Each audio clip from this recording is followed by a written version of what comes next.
Hello, hello, everybody. Thank Hi. you all for joining today. I'm Marla DeFrucio. I'm the Director of Operations for Level Up EQ. I help Marla run the operational side of the business and the operational side of these events. So you'll be seeing me do tech stuff on the back end. Let's officially get started. Thank you for joining the Coaches Corner. We're kind of doing it a little differently today than our normal events. It is an Ask Me Anything with our coaches. We had some questions submitted and they will be going through and answering and having a conversation about those questions. I'm going to begin by introducing our moderator today, Marla Skibbins. Marla is the founder of Level Up EQ and a master certified executive coach and a senior faculty member at CTI. She's been training and providing coaching for 2 decades in Silicon Valley and internationally. And while also being our fearless leader at Level Up EQ, she continues to coach and focuses on serving exec teams in tech and biotech companies. So I'm going to let her take it away. Thank you, Marley. And I want to start by thanking you, Marley, and Nicole both for making this happen, because without you, it wouldn't happen. And I say this each time, that an event like this comes down to love and logistics. And both of you really love what we do, and I'm so grateful for that. And the logistics to making this happen are flawless. So thank you. And I'm really excited to be here. We started Level Up EQ, or I founded Level Up EQ, but I think of it as we, because humans are magic. That's all I can say. And often their magic isn't always visible because of behavioral quirks, or they aren't bringing their magic.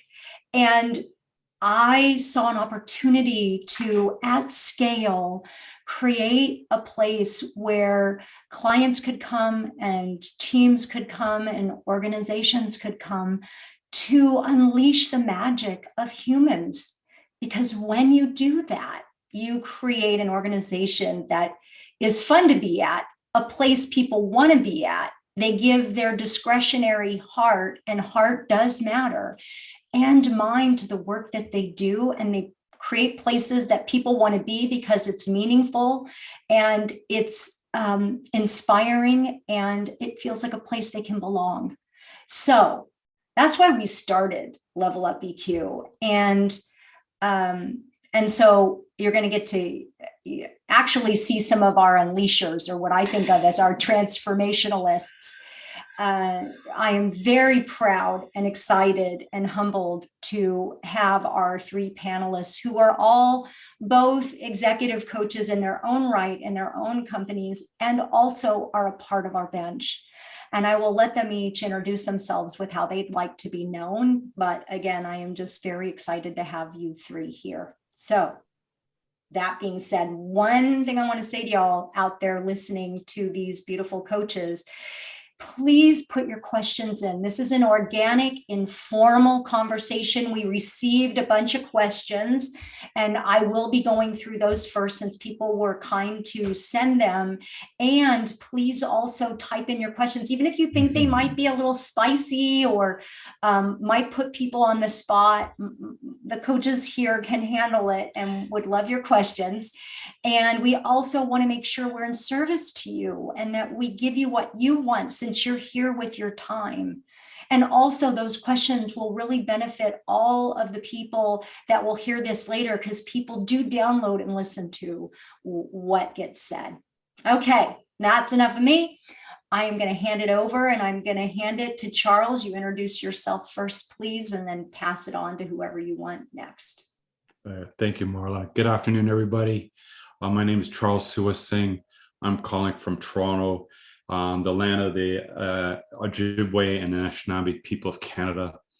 I go by Charles. I'm an executive and whole life leadership coach. I'm certified with CTI. I also hold my PCC with the ICF. I've been on board with Marla and David and the Level Up team for over a year now, and I've been doing some awesome work with them. But I also have my own coaching practice, and I'm also a faculty member with CTI. And I'm going to hand it over to Kristen. Hi, everyone. I'm Kristen. I am joining you from the San Francisco Bay Area, and I work as an executive coach and also a leadership development facilitator. And what I really love about this work is helping people achieve their goals and reach their next level of success by breaking through any limiting beliefs that they have that are holding them back and helping them really authentically step into their power in their work, but also in their life. I have my PCC with the ICF. I'm trained through CTI, and I'm grateful to be part of this panel today and joining my peers with Level Up EQ. Over to you, David. Wow, I'm here with 4 of my favorite people. What a joy. I'm David Skibbins. I'm coming to you from the Sea Ranch, from a meadow in the middle of a redwood forest. I have been doing coaching, executive coaching for 25 years. I'm part of the senior faculty of Coaches Training Institute, and am the head of coach training here at Level Up EQ. And I'm really glad to be here and answer your questions. So let's rock and roll. Okay, great. Well, it's interesting. There's a theme here called the Coaches Training Institute. So we do have the first question that ends up dovetailing with that. So here it is. And please just jump in. You're all off mute, riff off each other, please. So here's the question. I've had several different coaches. Are all executive coaches trained the same way? And I would love to hear each of you discuss that, and I'll chime in too. Charles, you go. Okay. You're all like, oh, I don't want to take that one. Well, look at, the truth be known is that there's so many schools of thought around coaching, right? I think the ICF, they have certified hundreds of coaching programs out there. CTI just happens to be one of the gold standard known globally around the world as one of the elite coaching schools, but there are hundreds of schools out there. But then there are also coaches who label themselves as coaches because they have experience and they are not trained in anything or any kind of modality of coaching, but they rely on their expertise as executives, as leaders. They probably have, grown businesses from square one and build large organizations. So they trust their skill set and expertise as leaders to be able to coach teams and executives. Yes, and some of them just printed up some cards and decided they wanted to be an executive coach one day. One of the things that question points to is there isn't a set body of information about how to coach executives, and what's the difference between that and coaching people who aren't executives within corporations, and what's the difference between that and coaching people that are just going through life circumstances. So that's why so much hangs on how long the coach has actually been doing this work, as well as what was the quality of the training that they came from. I want to jump in there, and Kristen, you jump in as well, because you're all pointing to, and I think this is really important, because as I've taught classes at CTI and also bumped into people that have asked this same thing. Actually, I had a client in an organization who had several executive coaches, and he goes, "You're really different." He goes, "You don't just either send me a slide deck and say, oh, deal with that, and you don't also just let me be in my own little echo chamber. You actually make me." I don't make him, I actually gave him homework that he would go do, and he agreed to it, but it helped him go actually test his assumptions or grow a new behavior. So I just want to say, I think that there is a particular methodology that we all as coactive coaches have that may be really different than other coaches. Yeah. And even what I would say is, there are so many different schools of thought around coaching, like Charles mentioned. Anybody can call themselves a coach, which David mentioned. But ultimately, I think what's really valuable is that there are so many people out there that want to help. And so I think what really differentiates us is we have all been trained by one of the most well-known, reputable, but also just really powerful training program with CTI. And we bring that into the work that we do. And I think also personally, something that I think I bring and that I think a lot of the coaches in our team bring is that we're continually learning and investing in ourselves as coaches, whether that's learning new frameworks and tools to bring in, but also doing our own work. And so finding a coach that really resonates with you and meets you where you are, but to Marla's point, is going to stretch you and challenge you. And it's not giving you the answers or telling you what to do, but helping evoke that wisdom from within you and bringing that into your life to try and test new ways of thinking and new behaviors to help you achieve results in a faster, more efficient, effective, authentic way. Yeah. Oh, Kristen, I really love what you just said. And I think one of the things that I love about it is the fact that there is no such thing as this is what corporate coaching is. We are creating it and discovering it as we go along. And that's why at Level Up, we continually train each other and learn from each other in a very formalized way so that we're pushing the edges of what we can understand and know about how people operate within corporations. And I think it's really integral for any executive coach never to stop learning. Love that. Okay, here's another question. I'll take it someplace else. I am thinking about hiring coaches for my team. What separates great coaches from the rest? I'm going to hook on to what David just finished saying. Go. Is the long-term learning, it's the evolution, it's the growing, it's the insight development, it's bringing in new skills and mindsets and new philosophies and practices and stuff. If a coach is going to get stuck in the muck with the same sort of toolbox, like I'm going to solve every problem with the same hammer, they're not going to be an effective coach on the long term, because not every client is the same. Every client comes in with their own history, their own blind spots or saboteurs or life challenges or leadership challenges. So a coach with the broadest set of skills and training and capabilities are going to be a best service to their client. So that ongoing learning, that continuous improvement of self even, I think is an essential quality of a good coach. Yeah.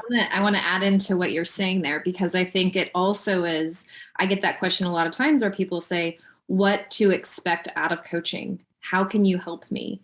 And ultimately, I think it's a two-part equation where there's a desire and an openness from a client's perspective or an organization's perspective to want to learn, to be open, have a growth mindset, and be willing to try something new.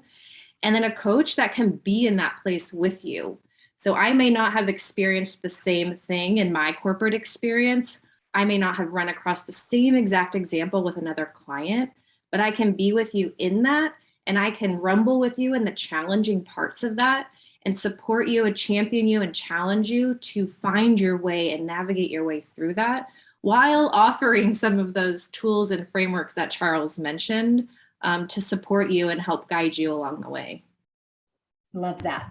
Love that. I want to say, I think what also separates everything that you've said, yes, +1. And I think you were in that territory, but I want to say it really clearly, Kristen, which is, I think what separates a good coach from a great coach is one that is willing to make the client very uncomfortable, to make the client not like them for a moment or two, piss them off possibly, because when we get to that hot spot where there is a barrier that client, they have a mindset that they are holding on to for dear life and they yet want to grow beyond it, sometimes we have to step into that place. Now, I'm not saying I'm mean to my clients or I do that. I actually ask permission and create a relationship that can hold that, and they are consenting to it and want it. And that doesn't mean they still don't go, no way, or you're making me angry right now. So I think it's one that's willing to risk their own work for the sake of the growth of the client. Right. I love what everyone is saying in reference to this. And just to do a little tweak on what Marla just said, internally, a good coach is someone who's able to listen and respond in a powerful manner.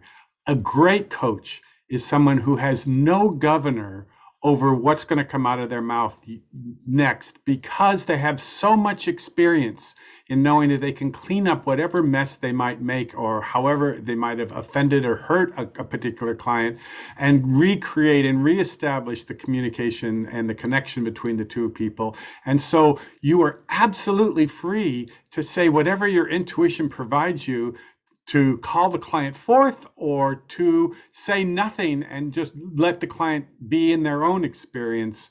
And you have both the training and the experience to know that there's nothing you need to do and that you can do anything.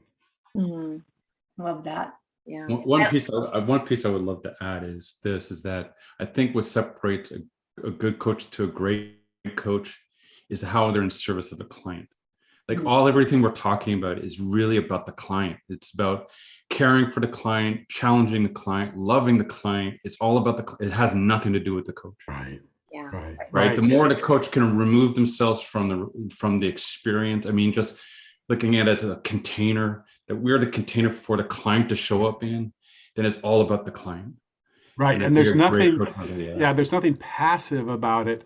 It's a very active way of being with somebody, but you're not tap dancing on the ceiling to show how clever you are.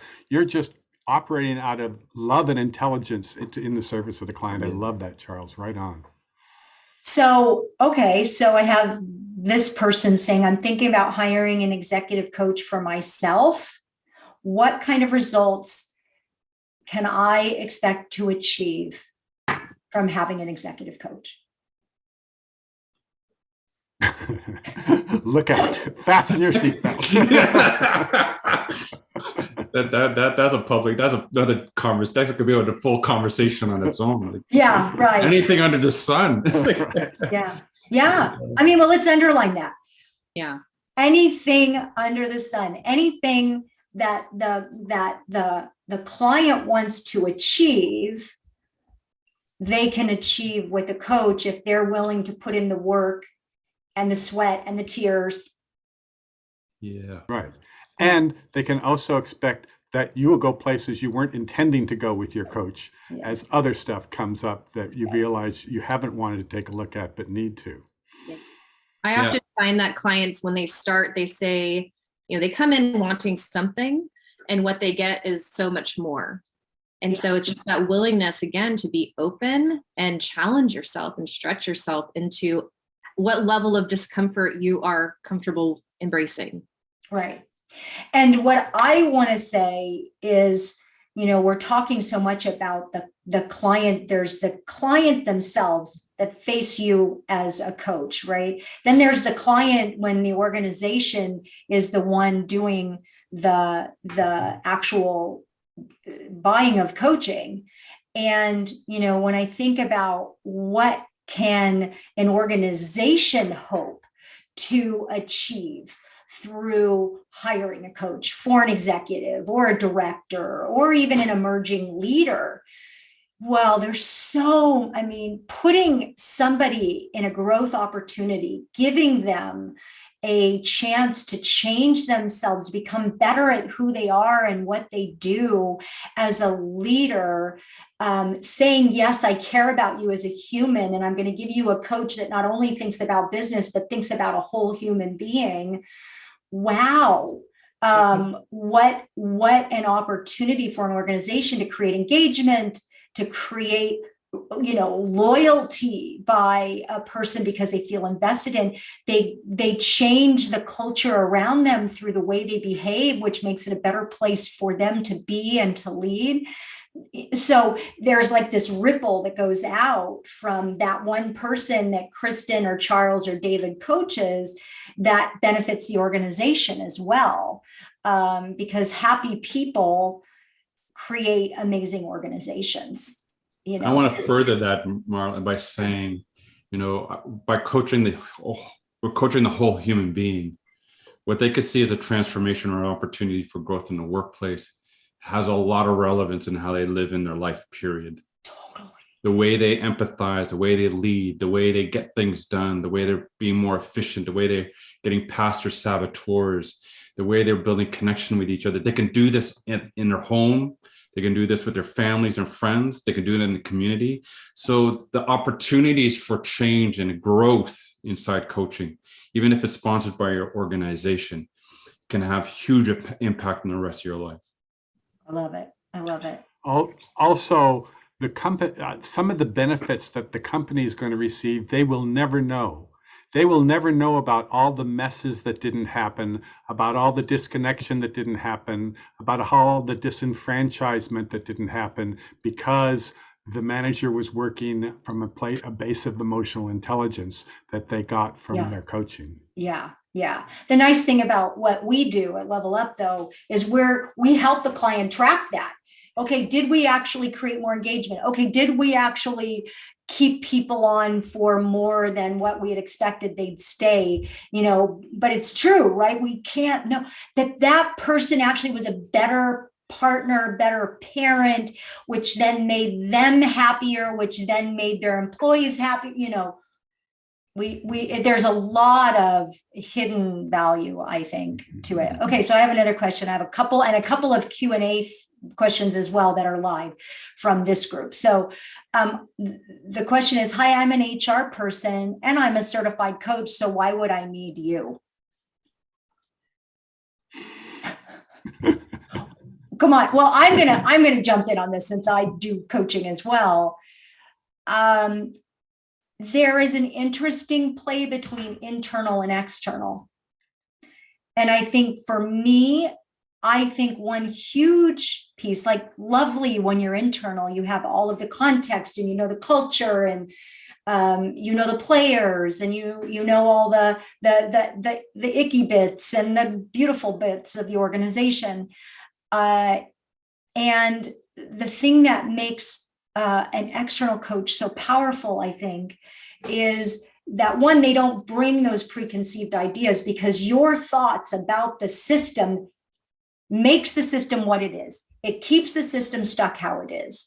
And when you bring an outside perspective, it helps like people start going, oh, well, maybe we could do that when someone's asking those questions. And the other is it creates deep safety, because that person that's coaching with me will never be reporting to me, will never be somehow reorged underneath me, or the vice versa, you're now reporting to them. They don't have any of that weirdness. And that is weirdness that happens. And they'll go, oh, well, but is this really confidential? Yes, it really is confidential. There's a question, even when there's an external coach. So there's going to be even more of a question with an internal coach. Yeah, I think that the level of safety and confidentiality is totally amped up with an external coach versus someone who's inside with an organization. I could see that.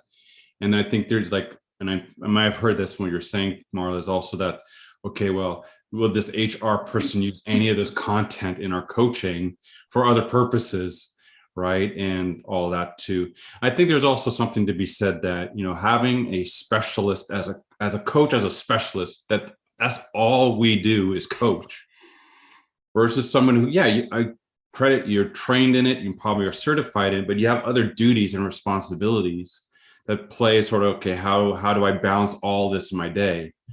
Having someone that's all they do can free up a lot of stress and time and effort and energy from an HR leader just to do the coaching. Yeah. And finally, I would say, or maybe not finally, because maybe Kristen wants to say something. And in summation, I would like to say, it's a control bid, that one. I didn't mean for it to be there. What I'd like to say is that an additional thing that an outside coach brings is disruption. Positive disruption, because as Marla was saying, they don't have any of those preconceptions or rutted ways of thinking about what the system is, who the people are, how the people interact with each other. They can present perspectives and ways of work that never would occur to somebody within the system. Yeah. You want to say anything, Kristen? Or I'm going to... +1, yes. Yes. I think, what I have seen is the value. I've worked internally as a coach and I've worked externally as a coach. And what I think is one of the most important pieces of any dynamic between a coach and a client is that level of trust. And so I just want to underscore the value of having that space where there is no potential for mixing what was said in coaching and what was said outside of coaching. And we're human, and it could potentially, there could be some very blurred lines. And so for a client to show up and really feel safe, supported, and held and free to like release all of what they're feeling, experiencing, thinking, ruminating, all of the things, and know that it's held sacred, I think is so special and powerful of having external coaches. Totally. I love that. And the last thing I'll say, and then I'll go to the questions that got posted in Q&A, is that for you, the person that has that coach training, yay, you can, and we're going to be doing a Zoom workshop about this next year around coaching as a leadership style, that you can bring all of your great skills and tools and frameworks that you've learned as a certified coach and bring it into your leadership with the people that you're serving. And that's like hugely valuable, because coaching, the coach approach, if you want to call it that, the leadership coaching mode, not like you're going to do that all the time, but it's so engaging for people because it brings them in and it encourages them to have wisdom and to dare to know what works for them and then try it. So I think that it's such a great combo to be certified and have those skills so you can use your coach approach when you need to. So, and Marla, well, just before we go, one of the things that Hillary put into chat was about, yes, but some people feel like comfortable talking to someone that they know and don't feel comfortable talking to a stranger. And that's a legitimate point, you know, and for some people, internal coaches may feel safer for them than external coaches. We're not saying that we have the holy grail for what works for everybody. These are just some reasons to look externally, but there are also good reasons to work with internal coaches. Yeah, for sure. So, and I know we're throwing around systems a lot. So when we are talking about systems are a lot of different things. So a team is a system of people, an emotional, relational system, a family, as you all know, are a relational, emotional system. Couples are a system. There are concentric systems. And when we're talking about system, we're talking around how do we operate together? A manager and a one-on-one, that's a system. It's a relational system. They push each other's buttons. They have each other's back, so to speak. They know each other's background, and that creates a particular environment in how they interact. Same thing, it gets bigger, a team.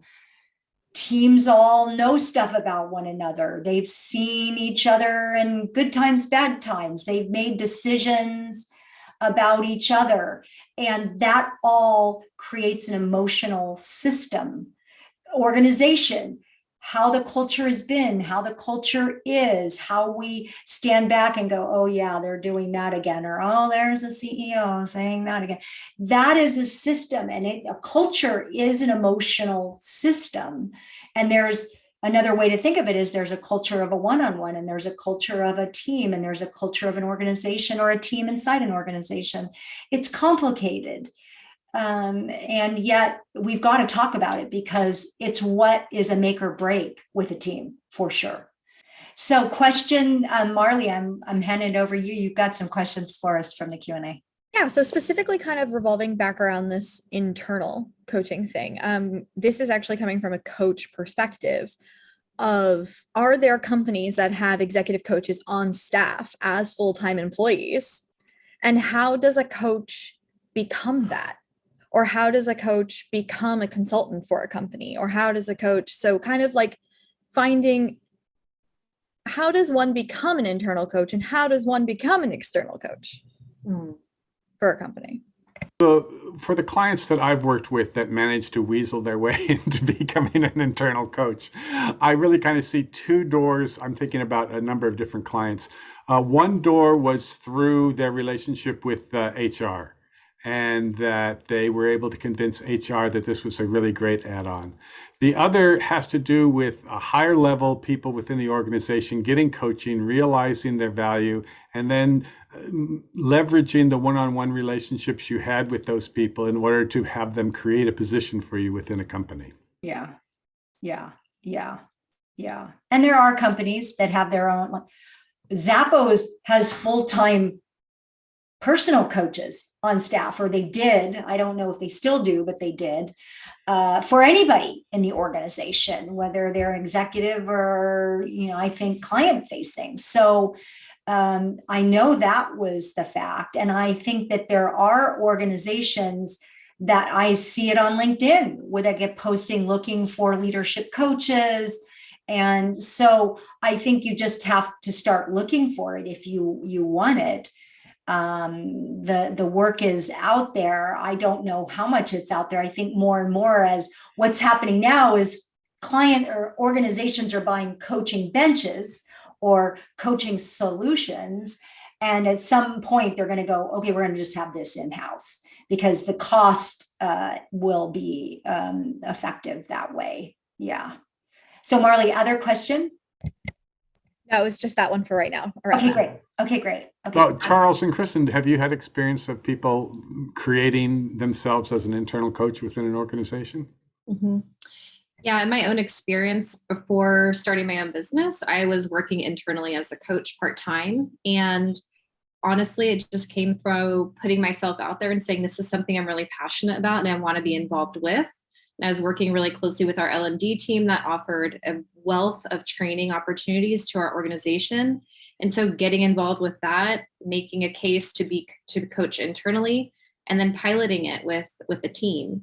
So I share that as one example, but from all the coaches that I know, there's really no one way. I would say like it starts from a seed of wanting to do it and being willing to just share that with people and have the conversation and looking online, like Marla mentioned, whether that's LinkedIn or leveraging your network to see what are companies doing out there and how are they doing it, and tapping into them and finding a way to just network and have the conversations.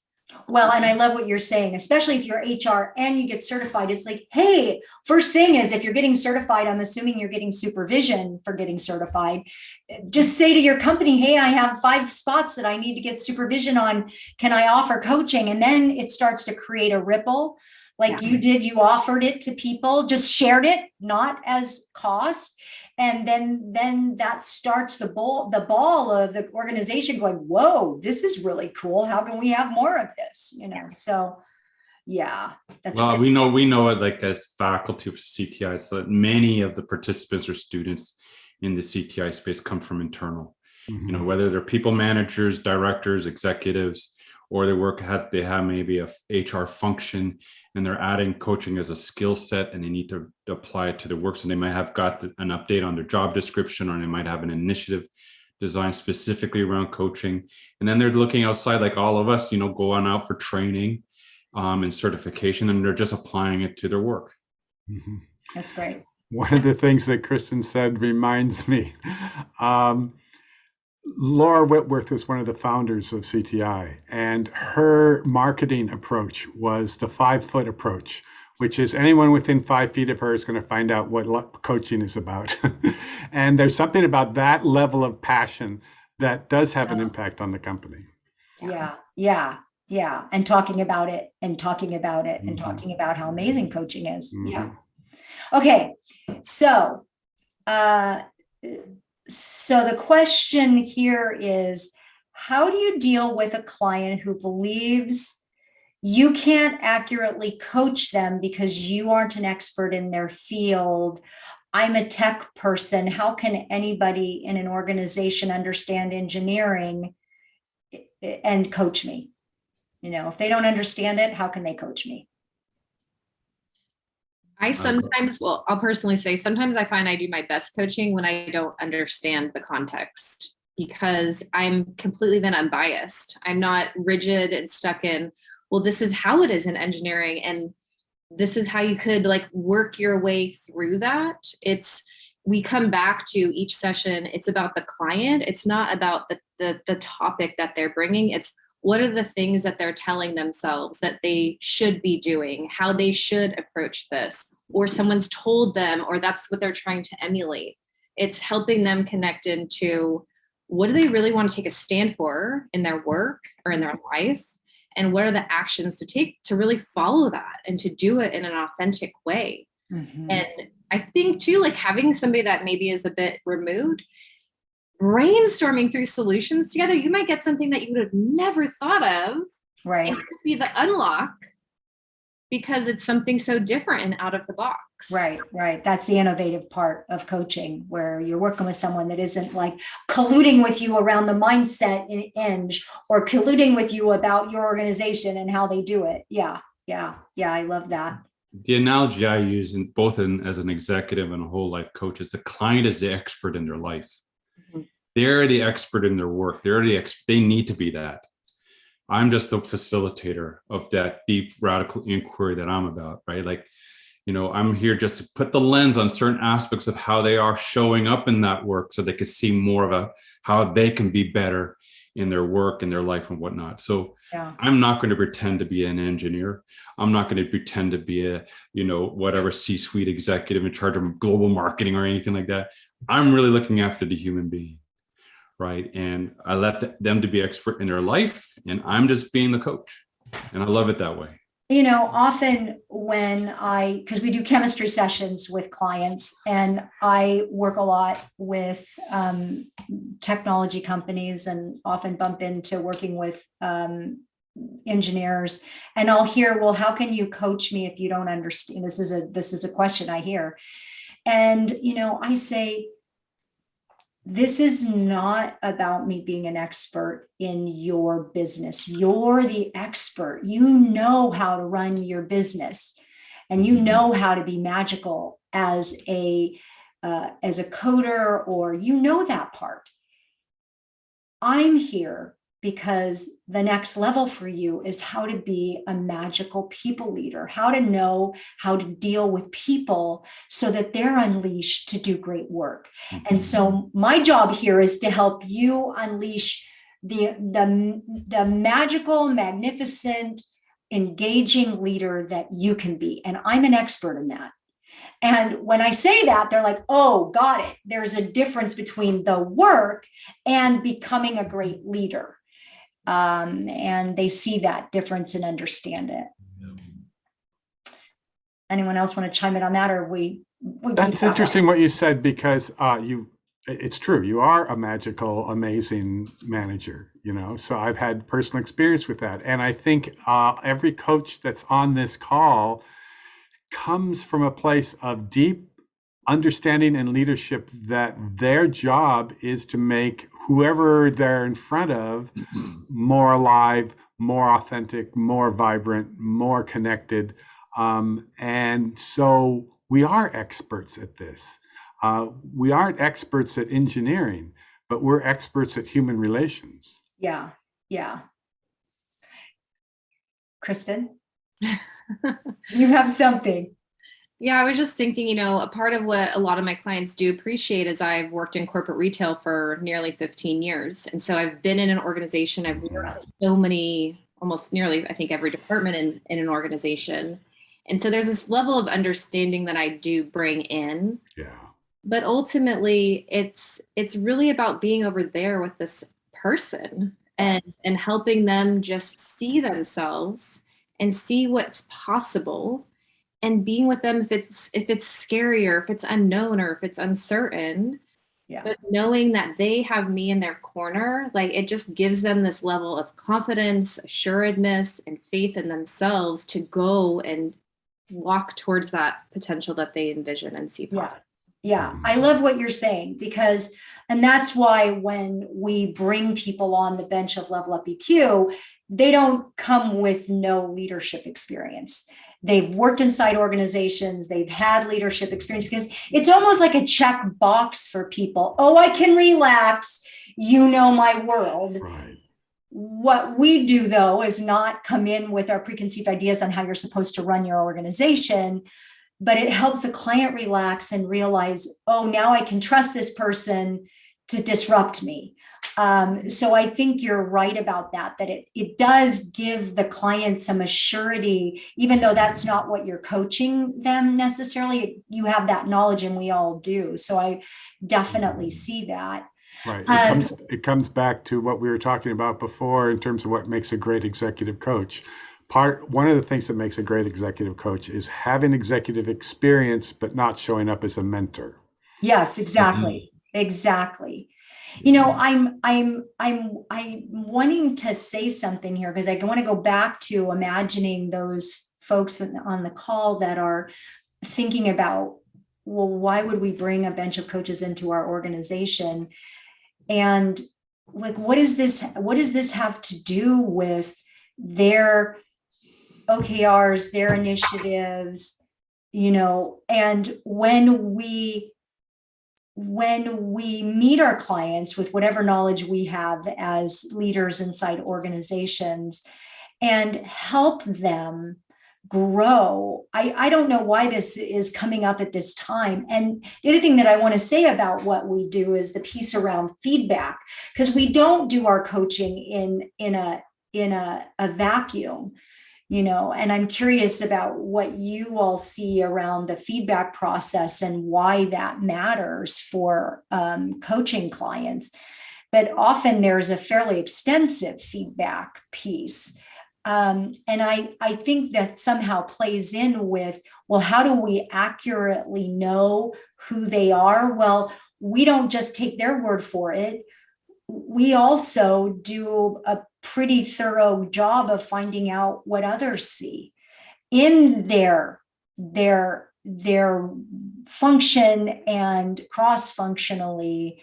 And that's another way we know who they are is and what they're dealing with organizationally. And I wonder, do you see that also as important in your coaching? I mean, we do that in the work that we do at Level Up EQ. Anything you want to add there? That might be a weird sequitur, but I just wanted to throw that in there. No, I think it's important. We do like 360s and we do interviews up and down the organization. And when we sit down with the client in order to establish what the goals of our coaching are going to be, it's within a much larger context than just the opinion of the client about what they need. But we're able to actually, together with them, take a look at where their problem areas are and where their strengths are, that all of which we can mobilize towards establishing goals that'll work for them to succeed. Yeah.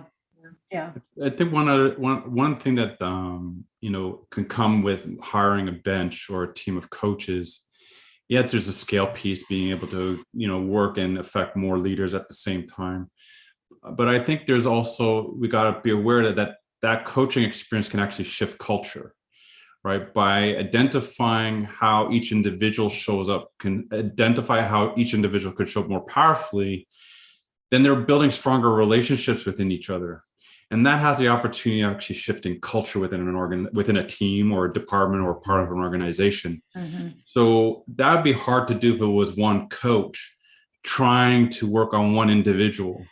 But if you have a team of coaches, and importantly, coming from similar mindsets or experiences or training, that can have an enormous impact in shifting the culture within a team, and one that would, foster stronger relationships, strengthening engagement, loyalty, innovation, ideation, collaboration. Like those are the larger consequences of having a more a team-oriented approach to coaching.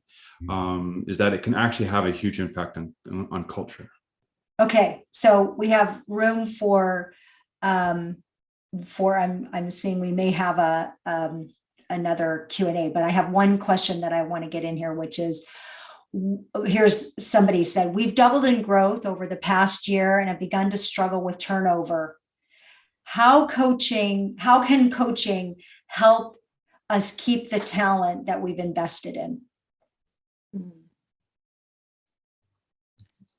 I think I'd go back to something that we said earlier, where one, offering coaching to your company is a huge signal to your people that they are invested in you, that they recognize in that journey of doubling, it took a lot of work, and it likely had some taxing effects on the people in the system.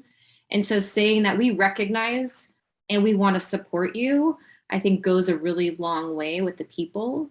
But then it also says to the people, it gives those talented folks a chance to really say, great, well, what got us here may not get us there. So what do I need to shift so that I can sustain myself, build my resilience, really strengthen my level of commitment to the organization to sustain the next level of growth? I think it's twofold. I also want to address the kind of rhinoceros around executive coaching or corporate coaching, which is sometimes the coach is brought in because nobody else knows how to handle this particular employee and they don't know whether to fire them or whether to keep them. And I would say coaching serves a really valuable function no matter what happens. If the person really is capable of change and growth and cares about the company and wants to grow, we can support them in getting the tools that they need in order to create positive relationships with the people around them and be more effective as managers or employees. If the person really wants to leave, we can constellate that energy and get them out of your organization so that you can bring in people that really want to be there. So either way, it's a support no matter what the final result is. Yeah. And I'm just going to underline that coaching helps people feel empowered with who they are. You've all said the word authentic at points. And when somebody feels like they can be who they are, that they're encouraged to be their best self at work, they want to be there. And it's contagious. And so you start to create a culture, like Charles was saying, where that it changes how people show up at work, and they become more excited to be there because they're created from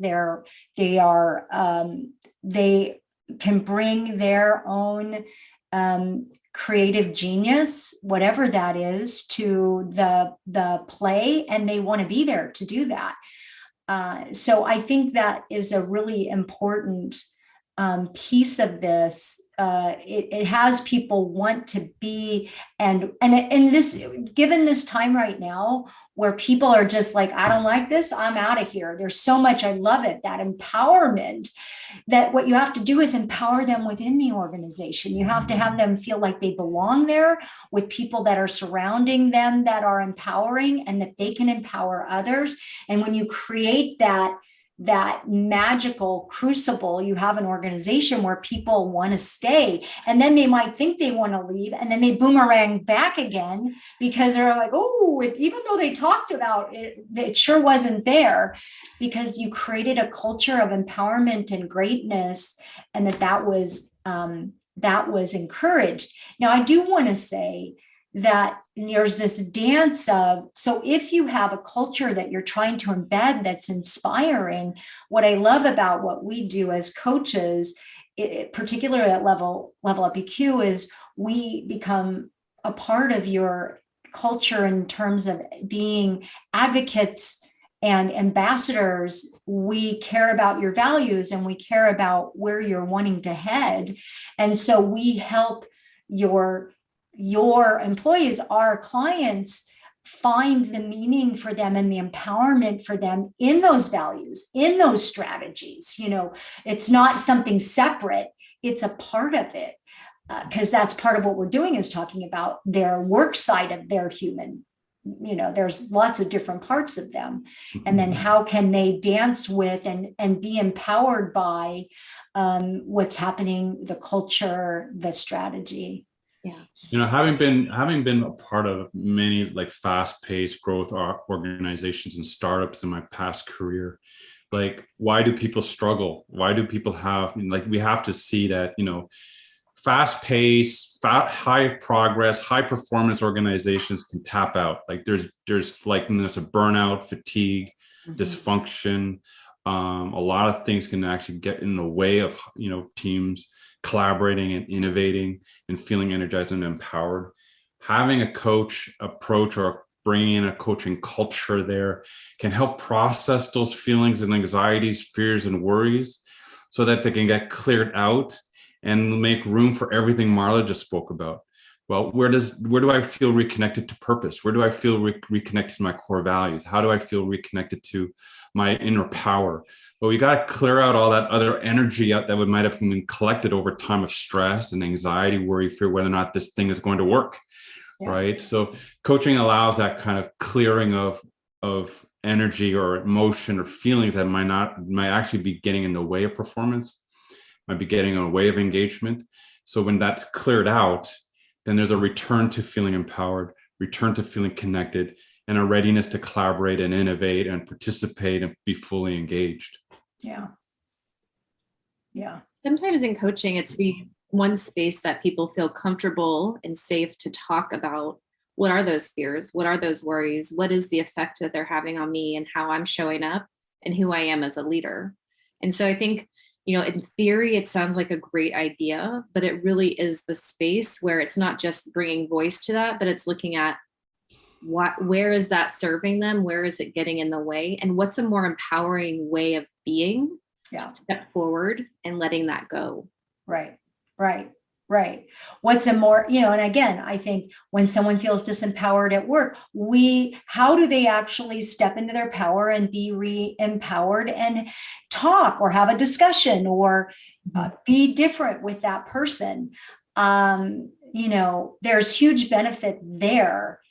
And I think that when, Charles, you're talking about values. So we have our personal values, those core values, and then we have the organizational values. And part of what I think we do as coaches is helping the coachee find, well, how do I sync up with the organizational values? How do I honor my own values while I sync up with the organizational purpose?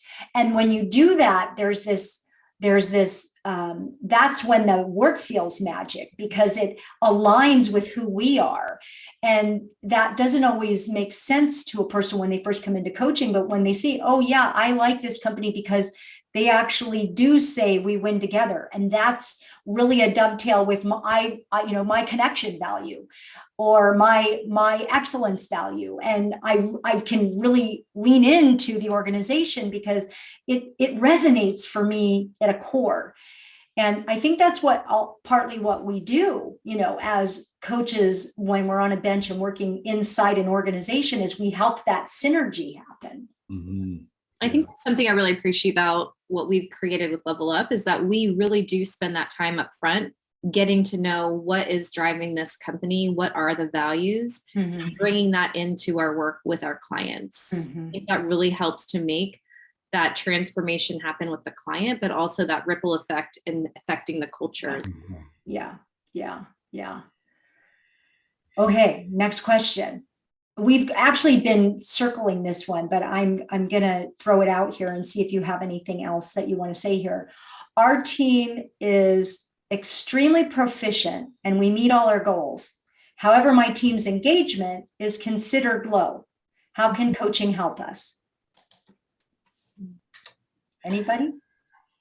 I would refer folks to Marla's wonderful video about the difference between the how and the what. The what is what the team actually does to achieve. And that's great. If you have a highly functioning team, then you are definitely doing a terrific job at output for your team. And thereby, the next level is how are you interacting with each other in order to get that output? And are you interacting with each other in a way that is fulfilling for the people that are participating in it, or in some way either disenfranchises part of your team or overburdens another part of your team, so that coaching can have you take a look at the how of how you're operating as a team. Yeah, well said. Mm-hmm. Anyone else want to jump in on that? No? I know we only have a few minutes, but you have a burning thing to add. No, I think David just nailed it. Yeah, you nailed it. Okay, fine. Okay, hope that's the answer that will help you get a team coach is all I'm saying. Okay, so wow, what a great conversation about the beauty and value of coaching. And I'm struck by, and I think I'm taking away the thought that you've each said over and over and over again about empowering humans. And in our purpose, we say unleashing the magic of humans.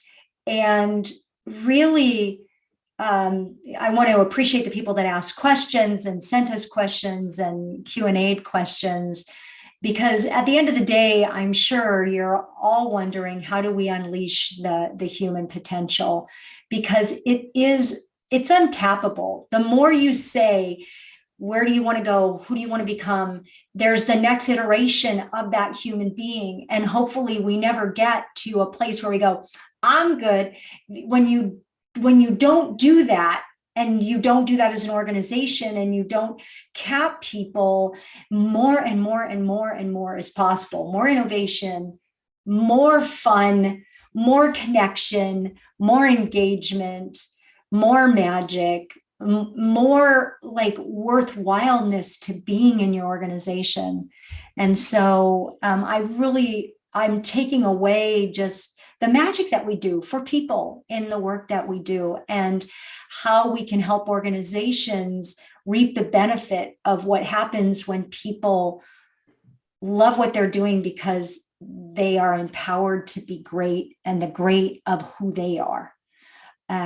So I want to invite everybody that is listening in somewhere in Q1, we'll probably be doing a workshop on learning coaching skills as a leader. Very small. It's not going to be a long workshop, but it's going to start helping you have the skills that we have as a leader to do and be the coach approach with the people that you lead. So stay tuned. That'll be coming. We don't have details yet. And I want to thank both the audience and our beautiful coaches for being here and sharing your wisdom and being available, for being asked anything. We didn't get too much put out on the line to dry, thank goodness. But I really appreciate both the work that you do for Level Up EQ, but the work you do, the support you give to people in your client practice and those around you, because there is a ripple effect. Mm-hmm. So thank you. Everyone have a very happy holiday, however you choose to spend it.